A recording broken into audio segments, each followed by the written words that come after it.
Joining me now is Murat Aslan. He's a lecturer in security and intelligence studies at Hasan Kalyoncu University. But before that, he served in the Turkish armed forces for nearly 3 decades. Murat Aslan, good to have you on. Now, we just heard from the U.S. State Department. I'm sure you listened in. The U.S. has said that on numerous occasions prior to this, that they share Turkey's concerns for its national security. But when you look at this statement, which basically says that it's shameful that there is another disruption in northern Syria because Turkey is sort of taking its eye off the ball in the fight against Daesh. So which one is it? I mean, is it that the U.S. does understand Turkey's concerns for its national security, or are they blaming Turkey for this operation that seems to be diverging from the U.S.'s intentions?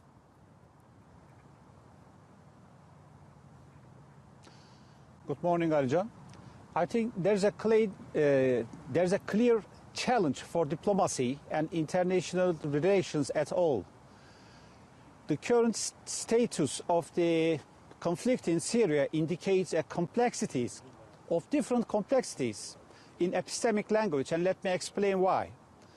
The United States is now not only supporting but also commending PKK, because the latest statement of PKK that was released late afternoon yesterday, it was clearly drafted by a very skilled English speaker, and it was leaned on Turkish invasion in Syria that was alleged, and also calling up regime to again occupy the land that they have.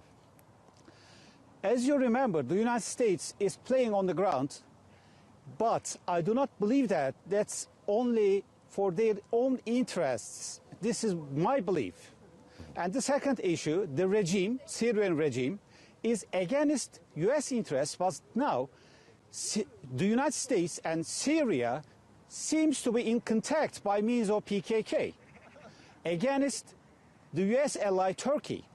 So it's not a kind of mathematics equation, but a strange bargaining, because at the meantime, the United States in contact with Turkey, making negotiations about a security zone or any pledge.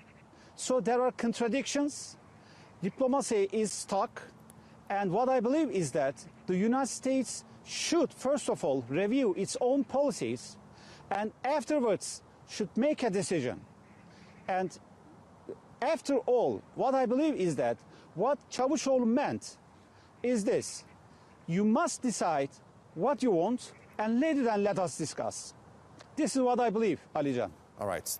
It is true that there are conflicting reports, and Turkey has been trying to clear this out, as is the U.S. Well, Murat Kalyoncu, thank you very much for joining us from Ankara.